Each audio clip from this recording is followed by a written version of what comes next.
Assalomu alaykum qadrli yurtdoshlar, qadrli do'stlar. Bugun xudo xolasa sizlarga Platinum anji shaftoni listisini ko'rsatib o'tamiz. Mana it sariq bo'ladi. Anji shaftoni listisining ichida eng zo'rlaridan biri. 3 yorilmaydi. Hech qaysi birida mana ko'rib turibsizlar, 3 yorilgani yo'q. Donatga adashtirib qo'ymaysizlar, bu it sariq bo'ladi. Mana do'stlar.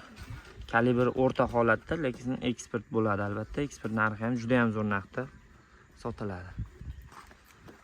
Ko'chatlarni kuz mavsumiga ko'paytirganmiz. Xarid qilmoqchi bo'lsanglar 77 008 61 00 raqamlarga aloqaga chiqib xarid qilishlari mumkin. Bu yerda eksport bo'layotgan jarayoni, xudo xolasa. Sifat juda ham zo'r shaftolida. Gilosni narxida sotaverasiz bu shaftolni. Gilos ham hijolat bo'ladi. Do'stlar, boq qilish tavsiya qilamiz. Shaftoli kuchli shaftoli. Bu taraflarida ham bor mana. Farg'ona viloyati Quva tumanida shu holatda yetilyapti. Adir zonalarda tiniq rang olaveradi bu shaftoli. Sog' bo'linglar, salomat bo'linglar. Bizni kuzatishda davom etinglar do'stlar. Like, podpiska kutib qolamiz.